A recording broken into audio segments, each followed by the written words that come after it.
Kalau kita melihat kulit, jangan sekedar melihat, cintai kulit itu. Kalau kita melihat daging, cintai kulit daging. Kalau kita melihat tulang, cintai tulang. Kalau kita melihat lambung usus, dulu dia kerja di travel, dia keliling dunia. Tapi dimanapun, negara manapun yang dia kunjungi, pasti dia ngomongkan riba. Di samping masalah yang mengundang mereka untuk jadi wisatawan. Karena dia yang di travel kan, yang menginginkan bahwa travel dia itu menerima wisatawan dari negara manapun. Nah, tapi kesempatan itu yang juga pergunakan untuk menyebarluaskan riba, tetapi tetap tidak berhasil sekarang. Orang asing yang belajar riba sedikit sekali. Ya boleh bilang tidak ada ribuan, tidak ada. Tapi di awal dia tertarik. Kalau dia mendengar ceritanya tertarik. Tapi bagaimana lantas dia pulang dari Bali belajar riba? Apakah di negaranya itu masih terus apa enggak? Sampai sekarang dia tidak terima berita. Nah kemudian kembali lagi, setelah selesai di Tatar, maka Pak Antong mulai bikin program bagaimana mengajarkan riba di seluruh Indonesia. Maka di antara warga di Tatar hanya 2 yang diajak, yang sama Sutarjana, yang waktu itu menjabat sebagai ketua Yayasan Riba Bali, Pak Kanto sebagai ketua Yayasan Riba Pusat. Tapi waktu mengenai Bali itu Pak Sutarjana. Maka Tiang waktu itu yang sebagai pelatih di Yayasan Riba Bali, yang dan Pak Sutar diajak keliling ke Sumatera, Kalimantan, Sulawesi, dan ke tempat-tempat lain. Keliling Indonesia. Ya keliling Indonesia bersama beliau, membawa kendaraan. Nah, menjadi pelatih. Jadi yang menjelaskan riba itu beliau.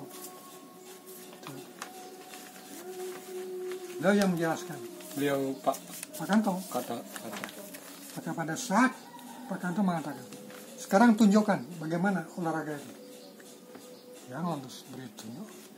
Olahraga yang bukan olahraga 24 kali 24, bukan olahraga getar, bukan olahraga, hanya olahraga badan daging. Yang sekarang hanya satu-satunya yang harus beri. Dulu itu ada olahraga 24 kali 24. Itu tidak perlu lagi dilakukan. Jadi sejak 2 Juni 69 olahraga itu tidak boleh dilakukan lagi.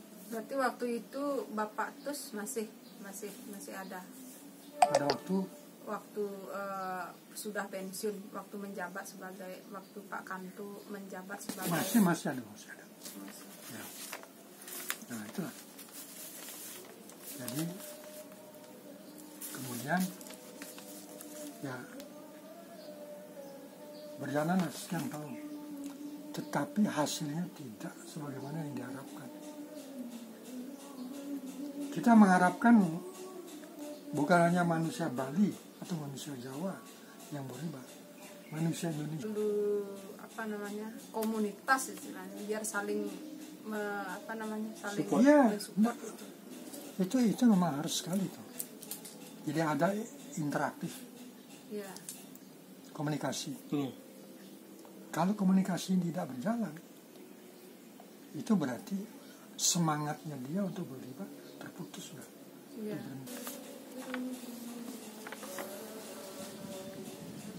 Kalau riba merokok menyebabkan kanker kan. Merokoknya ya?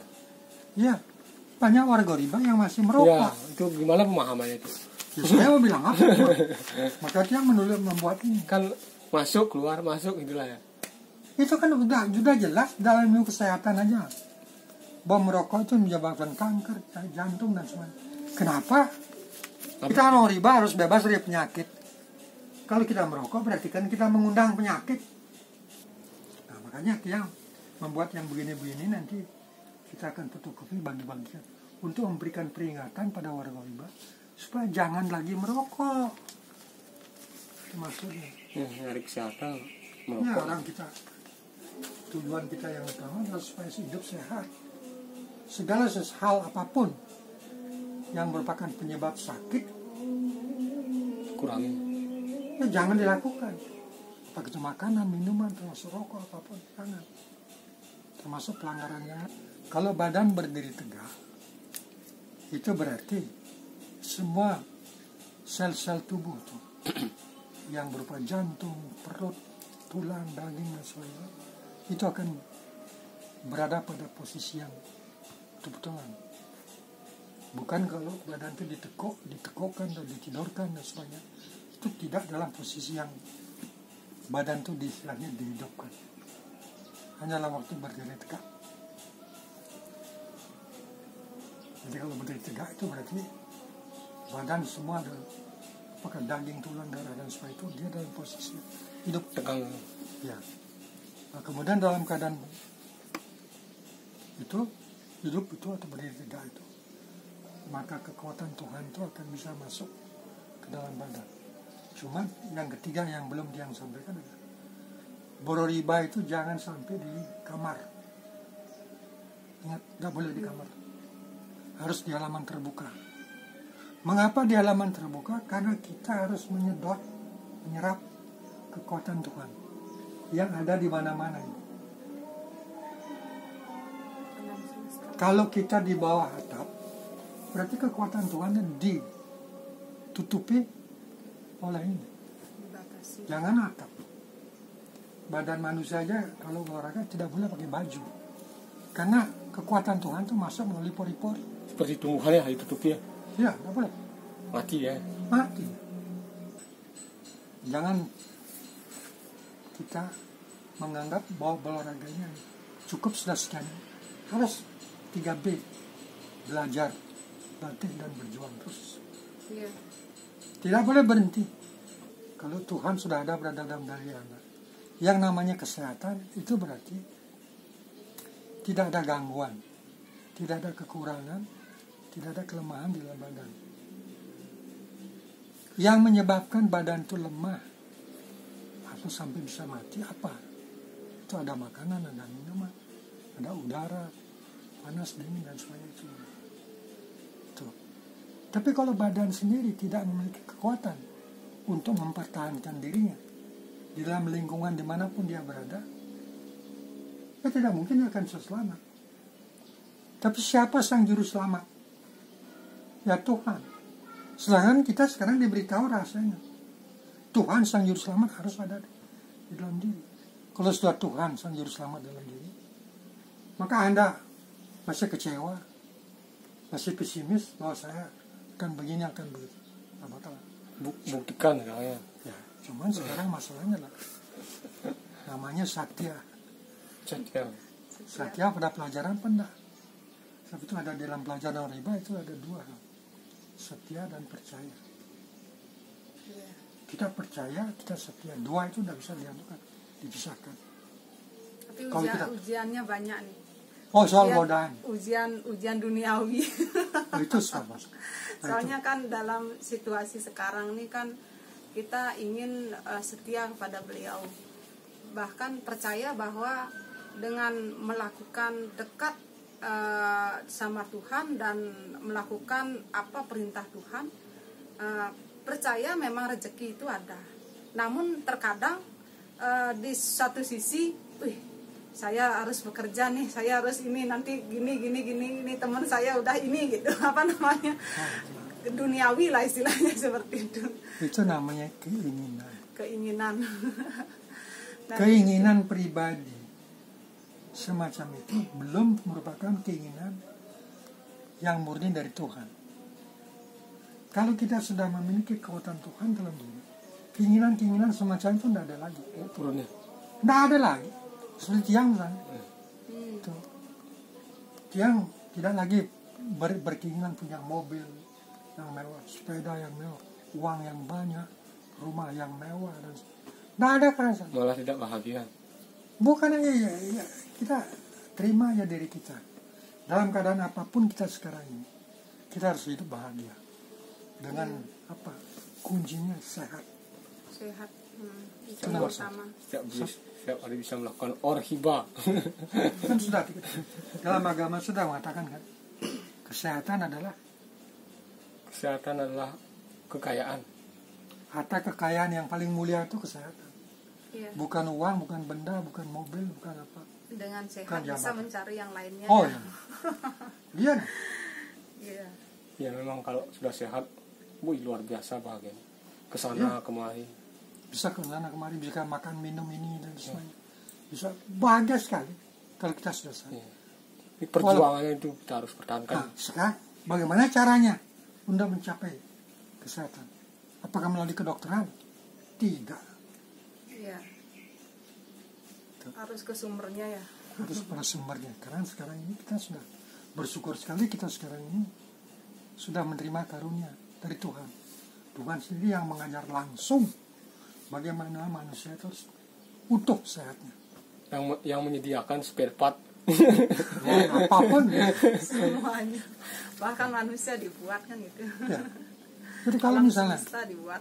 sel kita, darah kita lemah dan semuanya, kalau kekuatan Tuhan itu ada dalam diri, maka kekuatan Tuhan itu yang bekerja Menghidupkan kembali. menghidupkan kembali sel yang mati, darah yang lemah, tulang yang lemah.